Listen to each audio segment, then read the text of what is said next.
जय सिया राम। मैं आचार्य राजेश श्री राम जन्मभूमि अयोध्या से। प्रिय दर्शकों, 30 जून से शनिदेव कुंभ राशि में 5 महीने के लिए वक्री होने जा रहे हैं। वक्री होने का क्या अर्थ है, कब से कब तक वक्री रहेंगे, क्या प्रभाव देंगे और शनि के वक्रत्व के नकारात्मक प्रभावों को दूर करने के लिए उपायों की चर्चा इस संपूर्ण वीडियो में हम करेंगे।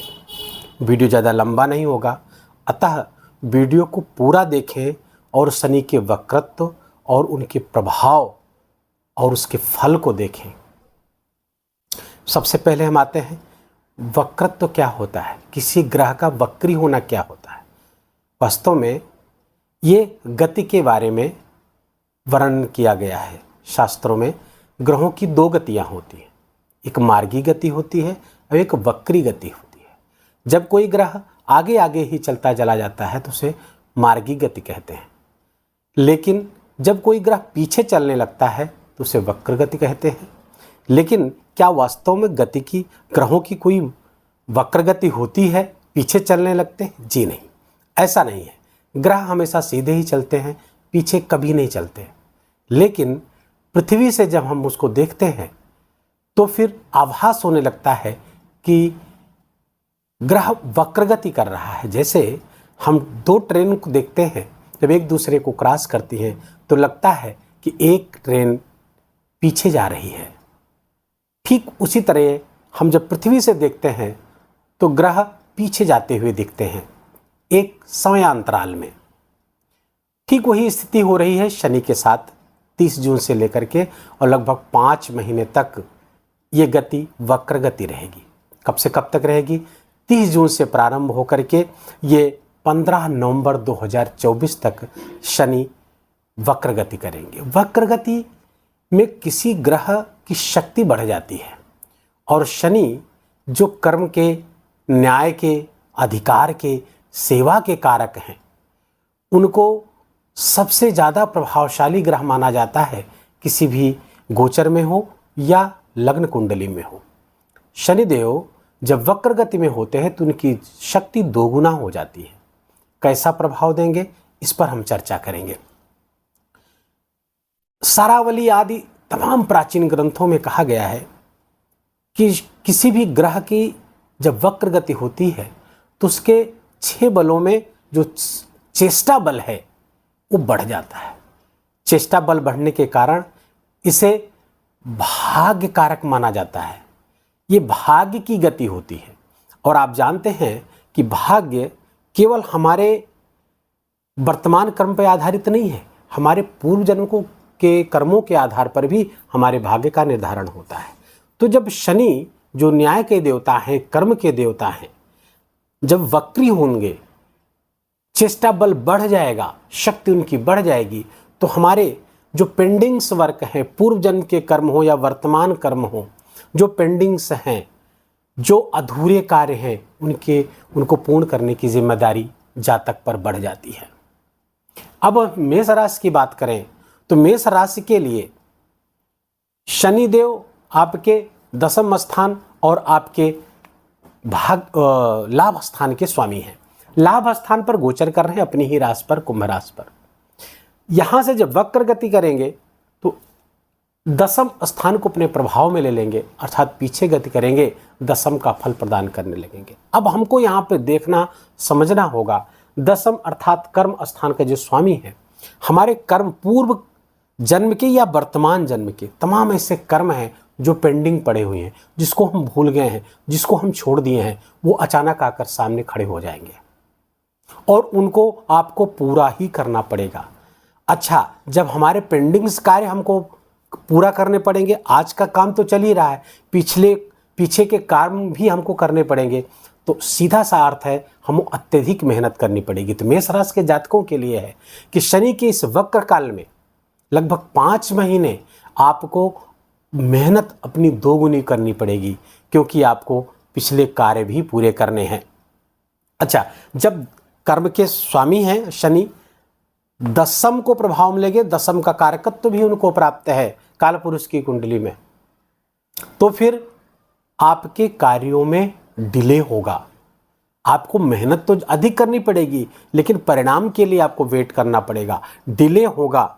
आपको अपने प्लान बदलने पड़ सकते हैं। जो आपने पहले से प्लान कर रखा है पूरा उथल पुथल हो जाएगा और आपको अपने प्लान बदलने पड़ सकते हैं, चेंज करने पड़ सकते हैं। अतः अलर्ट रहना होगा। मेष राशि के जातकों को शनि के इस वक्रत्व काल में अत्यधिक अलर्ट रहना होगा। कर्म क्षेत्र में बदलाव पूरी तरह संभव है। अपना प्लान दूसरा भी तैयार रखें। सीधा सीधा अर्थ है यहाँ पर, इसको नोट कर लें कि आप अपना एक प्लान बी, प्लान सी भी तैयार रखें कि अगर इसमें समस्या आएगी तो हम इस पर शिफ्ट हो जाएंगे, ये काम करेंगे। तो प्लान में आपके कर्म में बदलाव की सूचना लेकर के आ रहे हैं शनिदेव। और यहां से शनि की तीसरी दृष्टि आपके लग्न पर पड़ेगी। स्वास्थ्य में कुछ समस्याएं आ सकती हैं। वो स्वास्थ्य समस्याएं जो पिछले दिनों आपने काफ़ी इग्नोर कर रखी थी और वो दबी पड़ी थी, अब अचानक से सामने आ जाएंगी। अपने हेल्थ पर आपको काम करना पड़ेगा। अपनी एक्टिविटी, अपनी दिनचर्या, उन सबको आपको व्यवस्थित करना पड़ेगा। अन्यथा तीसरी दृष्टि वक्री शनि की तीसरी वक्र दृष्टि जब आपके लग्न स्थान पर पड़ेगी और आप जस का तस आलस्य और प्रमाद में जीवन बिता रहे हैं, तो स्वास्थ्य समस्याएं बड़ी हो सकती हैं, समस्या कारक हो सकती हैं। शनि की दृष्टि सातवीं। अब बली शनि की दृष्टि, चेष्टा बली शनि की दृष्टि जब आपके पंचम स्थान पर पड़ेगी, सातवीं दृष्टि, तो आपके संतान पक्ष से चिंता को बढ़ा देगी। अब संतान पक्ष से संबंधित जो कार्य आपके पहले अधूरे छूट चुके थे, जिसको आपने छोड़ दिया था, अब वो अचानक आके सामने खड़े हो जाएंगे और उस कार्य को आपको पूरा करना पड़ेगा। शनि की 10वीं दृष्टि बहुत महत्वपूर्ण है, इसको ध्यान से समझने की कोशिश करिएगा। शनि की 10वीं दृष्टि यहां से आपके अष्टम स्थान पर पड़ेगी।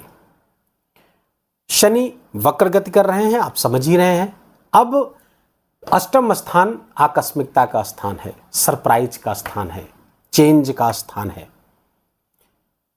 और ये पितरों का भी स्थान है। शनि पितरों का भी कारक है।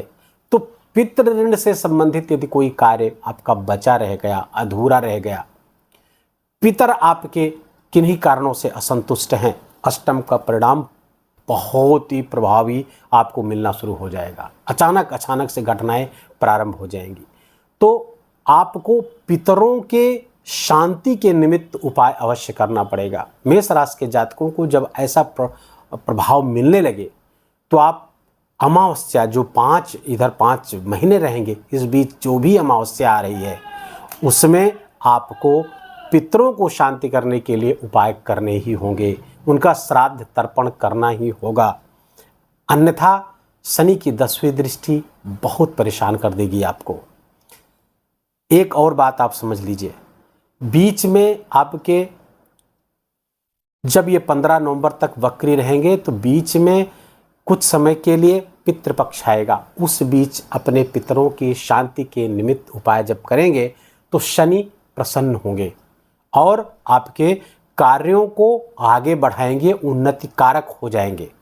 जो समस्याएं और ट्रबल पैदा कर रहे थे उनको लिए आप समझ लीजिए कि बहुत ही रामबाण का काम करने लगेंगे, ठीक उल्टा परिणाम देने लगेंगे। अर्थात जो बुरा करने जा रहे थे वो अच्छा परिणाम देने लगेंगे। उपाय क्या करें? सबसे पहले तो आप ये समझिए कि हनुमान जी की उपासना, हनुमान चालीसा का पाठ, सुंदर कांड का पाठ, ये सब आपके लिए बहुत अच्छे फलदायक होंगे। दूसरे, रुद्राक्ष, 7 मुखी रुद्राक्ष के 3 दाने आप गले में पहन लीजिए। चाहे आपका शनि अच्छा हो कुंडली में या बुरा हो, सबके लिए अच्छा परिणाम देने वाला होता है।